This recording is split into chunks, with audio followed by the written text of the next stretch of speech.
Hello, everyone, and welcome to this interview. I'm John Lynn, the founder and chief editor at Healthcare IT Today. I'm excited to sit down with Dr. Kristian Feterik. He's medical director of interoperability at UPMC. Welcome, Kristian. Oh, thanks, John. It's very nice, a pleasure to be here.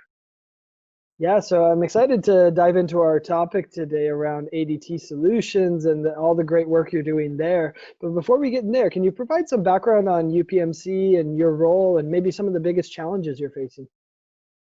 Yeah, so for those who are not familiar with our integrated delivery network, we are a 20 billion non-for-profit organization with many hospitals across Pennsylvania, New York, and Maryland, Western Maryland, but also internationally. In addition to our 40 plus academic and community hospitals, we have about 700 outpatient sites. From an electronic health record perspective, we are client hosted, and most of our hospitals are on Cerner Millennium, although our Pinnacle hospitals have EpiCare, and we also run EpiCare on the ambulatory side. And some of the smaller hospitals have other electronic health records, and so interoperability is very important for us. We have early on partnered with our HIST vendor, Secure Exchange Solutions, that is a provider of our direct messaging to improve our interoperability, and we are also the founding member of Clinical Connect HIE, which is Western Pennsylvania's health information exchange. It's really been a privilege to work at UPMC. I joined the organization in 2008, and I have been serving as a director of interoperability for the past 2 years. Strategically, some of the biggest challenges for us from an interoperability perspective is really to enable seamless data exchanges within UPMC, within all our hospitals and clinics and post-acute care providers, and also in the region with other health systems and our referring providers. In addition to the data exchange, our challenges would be to try to preserve and have consistent clinical document architecture, semantics, and also a big challenge is provider adoption and really the overwhelming nature of the multitude of data points that our providers have to deal with.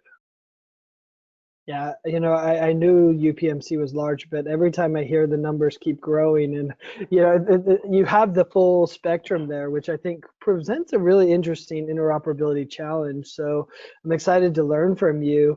Now, you've implemented a ADT Alert System from Secure Exchange Solutions. What's a specific use case that best highlights the benefits of this ADT Alert System? That is a very good question. And if you look at our country, despite near universal electronic health record adoption, still nearly 75% of our healthcare communication is via faxing. It's really great to see that within improvement in interoperability, healthcare providers have now more tools than ever to better coordinate their patients' care while leaving that paper trail and those faxes behind. And so one of those technologies is direct secure messaging, and that allows healthcare providers to send encrypted health information to known, trusted recipients. While at its core, the technology itself is quite simple, but if you look at the electronic health record vendor landscape, the implementation of direct secure messaging and adoption across the country has been somewhat challenging and running into a little bit of bumps in the road. And if you ask many of the healthcare providers, then they probably wouldn't be able to tell you what is their direct message address. At UPMC, we have multiple electronic health records. They differ in their capabilities, and not only in our sort of operational capabilities, but also their ability to integrate and to put direct secure messaging into the provider's workflow and fully utilize HISP services. Coming back to your question, what is our specific use case for ADT-based messages in which we are actually leveraging direct messaging as well? we had partnered early on with UPMC Health Plan, which now has about 3.5 million members across Pennsylvania, and specifically to help our colleagues in the inflammatory bowel disease patient-centered medical home. That is a specialized clinic for patients with Crohn's disease and ulcerative colitis.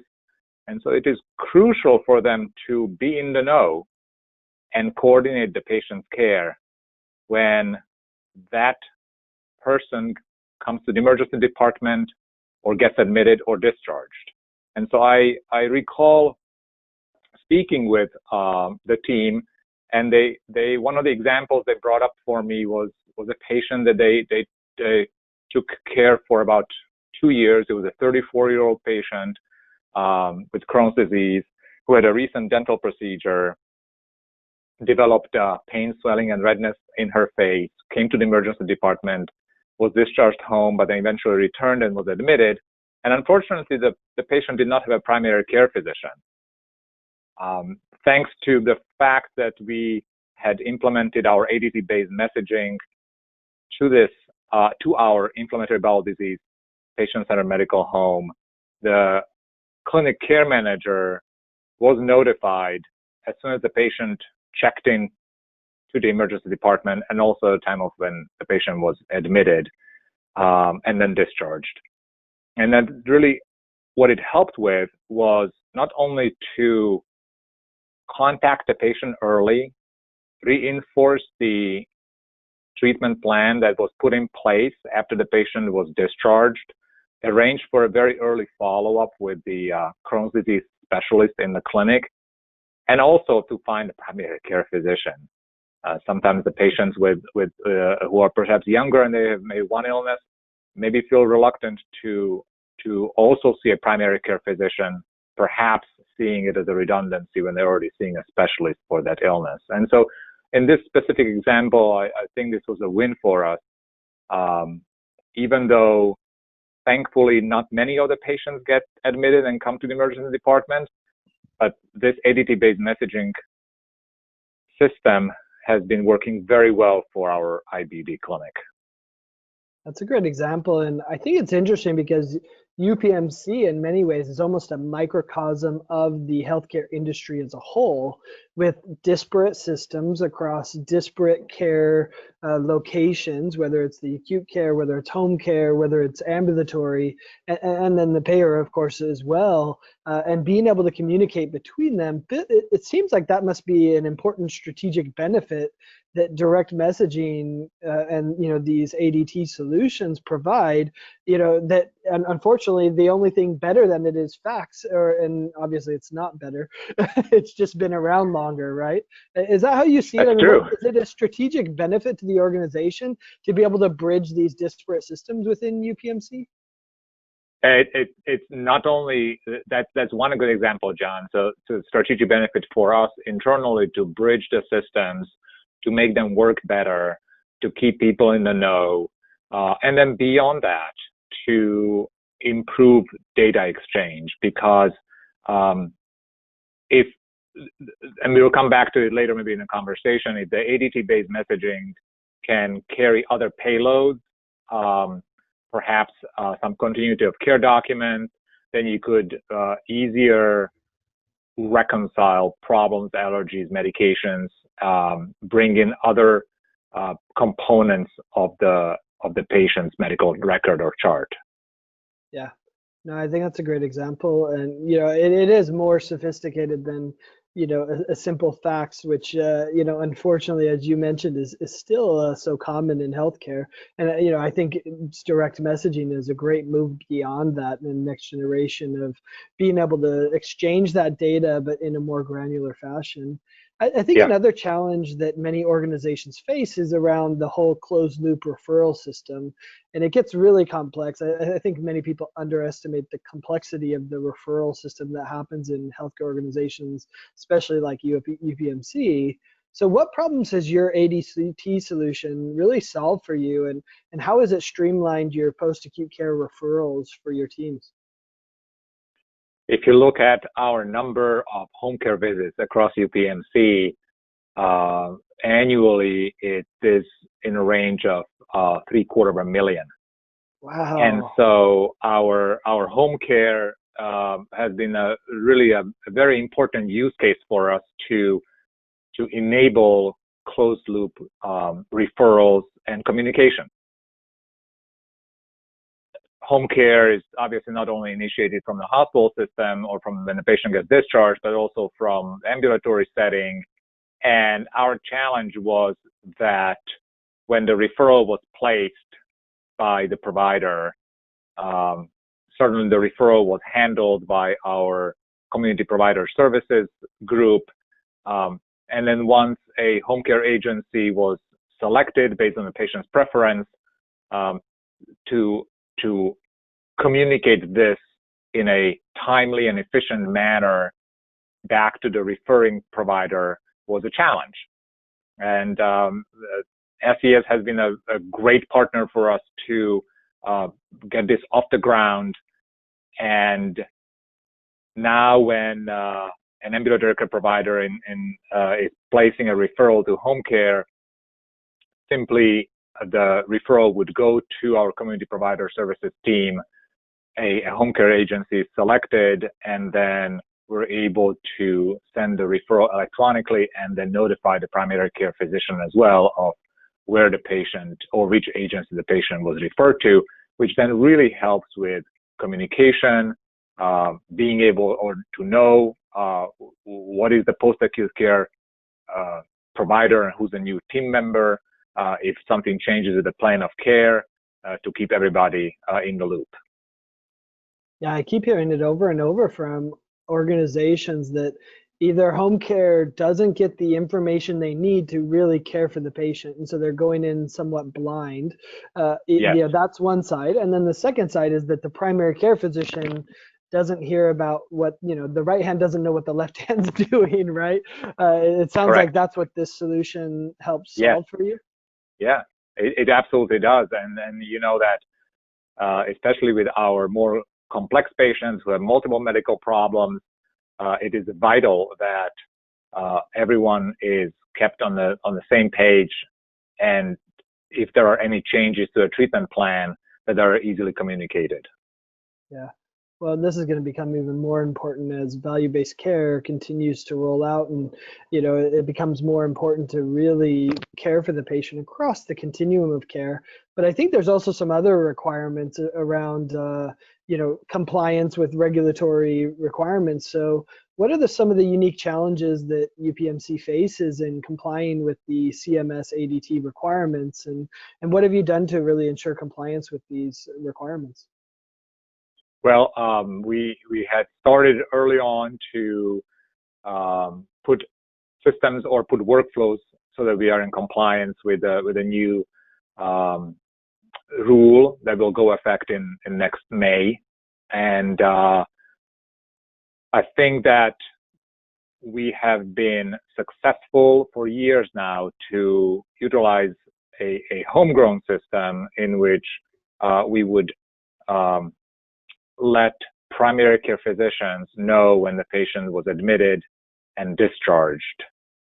However, we need to do more. About 60 to 70% of our patients may not have a primary care physician properly identified on admission or the emergency department visit. And I think that's where a health information services provider that has a comprehensive directory comes into play. Certainly, health systems can partner with local HIEs or health information exchanges that sometimes provide also HISP services. We have chosen to go with a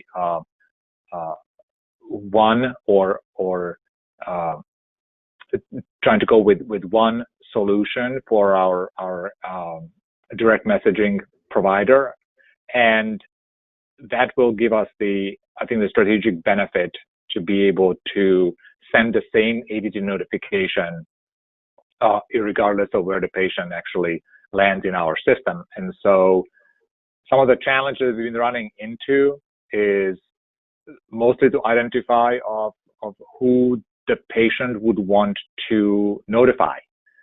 Certainly, there are perhaps some that we had been looking at as well as patient privacy or security issues. If there's a patient perhaps for whatever reason would opt not to notify their outpatient provider, we certainly respect that. And in addition to that, I think we need to look at who else the patient outpatient or post-acute care team is. Perhaps they've been seeing as we discussed, a home care team that would want to be kept in the loop that the patient was admitted.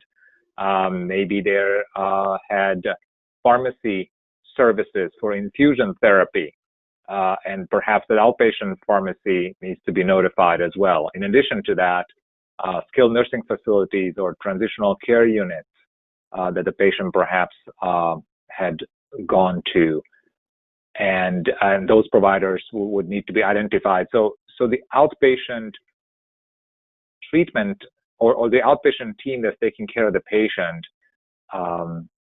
proves to be somewhat of a challenge to have a sort of a single source of truth that who all the patient is seeing. Yeah, I mean, you offered a lot of complexity, but in many cases, as you kind of described, I guess I was feeling a little guilty because if you asked me my primary care provider, I wouldn't be able to tell you either. So I guess I'm part of the problem, but I think it is the reality for so many patients that if we're feeling healthy and we haven't been to the doctor lately, I just can't tell you who it is, right? So I think that's what we bump into. And then if you look on the other end of the scale, the complex patients have 5 providers, 10 providers, and they can't remember all of their names and where they are. So it really becomes quite challenging. And maybe in some cases, even a caregiver or maybe a system where they want to send that data as well and that notifications for future tracking. Very, very well said. I just, as a matter of fact, I was seeing a patient today, and the patient has history of cancer and sees 4 different providers just for that diagnosis, between the oncologist and the radiation oncologist and other subspecialists. So they probably will all want to be kept in the loop. And in addition to that, there may be some other patients who perhaps have advanced illness. Maybe they're seeing supportive and palliative care. And so those extra specialists would want to be notified as well. So we certainly have been working with our colleagues in cardiology. They're paying tremendous attention to our patients with advanced heart failure and trying to keep all the sort of team members in the loop is really essential. But then how do you differentiate between perhaps a general cardiologist, because they may have seen a general cardiologist, they may have seen an interventional cardiologist, or perhaps even a electrophysiologist. And so how would you find that main person? I think that the way how we can solve that is with looking at our tools in the electronic health record. Could we identify that treating team and clearly on the registration engine, perhaps being able to identify the person's sort of main or treating cardiologist, as opposed to the ones that the person had seen only once or twice in the past.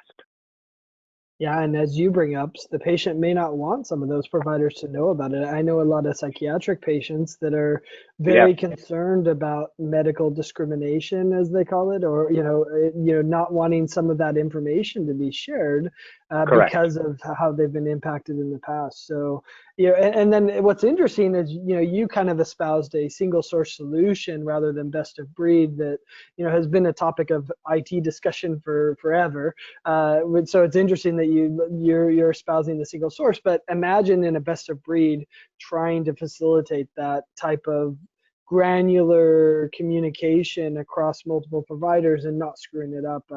Makes a good case for your suggestion of a single source, a single truth, as you said.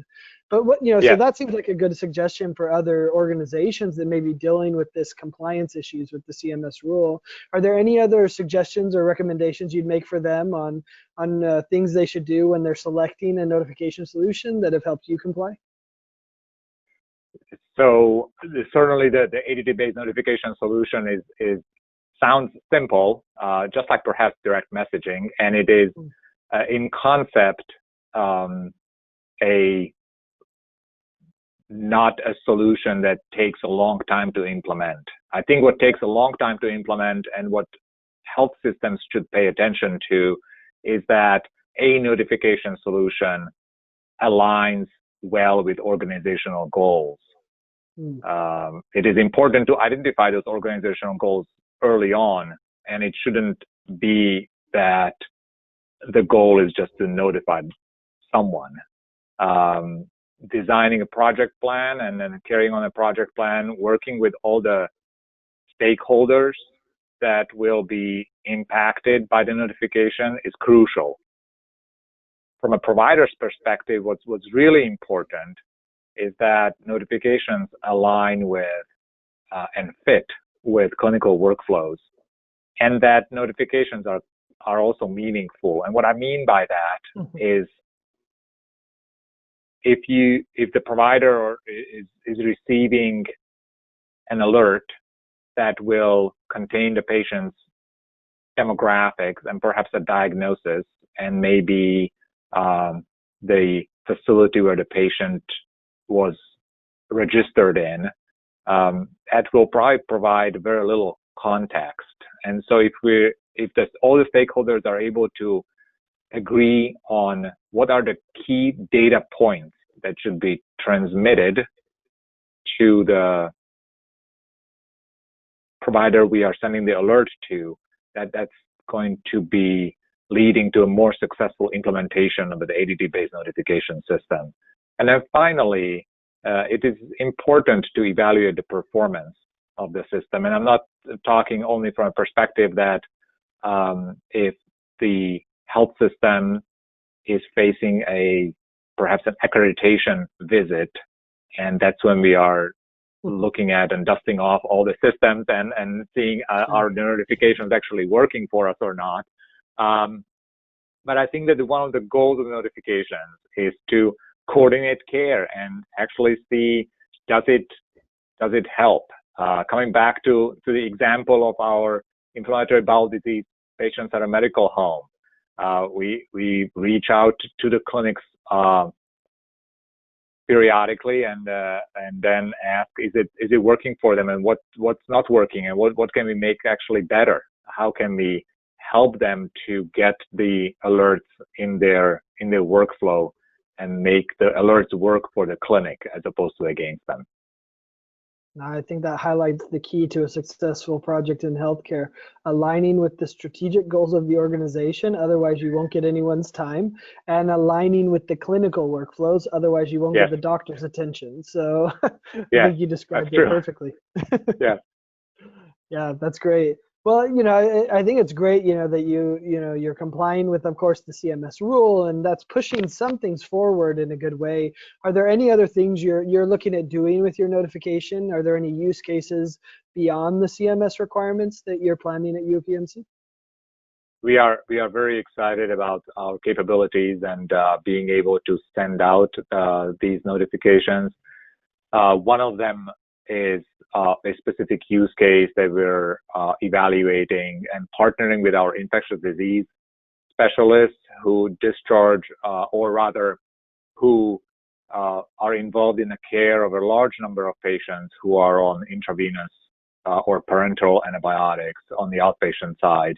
And it is important to keep them in the loop when the patient is discharged from the hospital, because the notification traditionally would be going to the patient's primary care physician and not necessarily to a select specialist.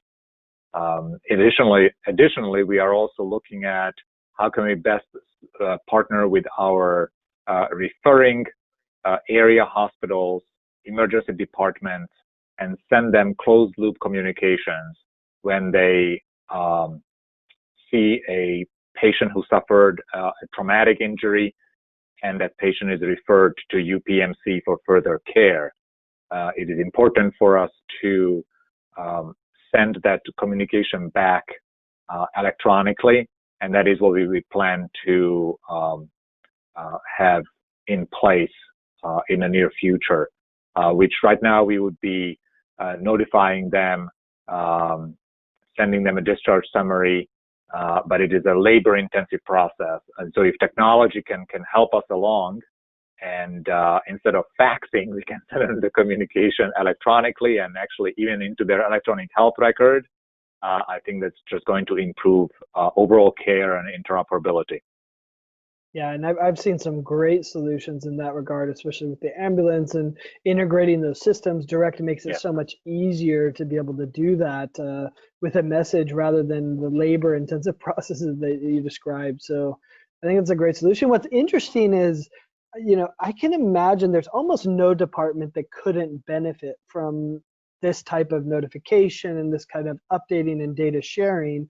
It seems like one of your challenges is probably taking the successful solutions you've seen in these other areas and almost doing some internal marketing and saying, check out these amazing solutions. And then you'll probably get a wave of people saying, hey, why aren't you doing this in cardiology? Why aren't you doing this in renal? Right? Like, it seems like that's one of the challenges is saying, hey, this capability's here. Where else can we apply it, and how can we partner with you, the clinician, or the clinical department to solve more problems? It is so interesting, John, that you actually had mentioned renal as well, because as you probably know, one of the gaps is notifying dialysis centers when the patient gets either admitted or discharged. They are really kept in the dark. Especially when medications change. Certainly, they get notified that the patient is coming back for their outpatient dialysis session, but that notification is often via phone call. Perhaps a care manager is doing it. Other notification use cases that we've been working on is partnering with our health plan to look at some of the patients who perhaps visit the hospital more frequently.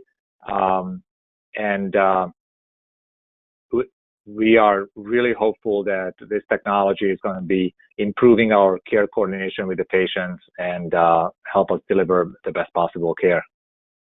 No, that's great. And to me, that is where all of this is headed. Certainly, should we be farther with interoperability after $36 billion of stimulus money? Probably. But the groundwork is laid, right? And now at least we're not talking about how do I convert this paper chart and make it interoperable. At least it's ones and zeros in a digital format. So this was some great insight. Thank you so much. I appreciate your sharing this, Dr. Feterik. And thanks everyone for watching. If you want to check out more great content like this, be sure to check it out at healthcareittoday.com.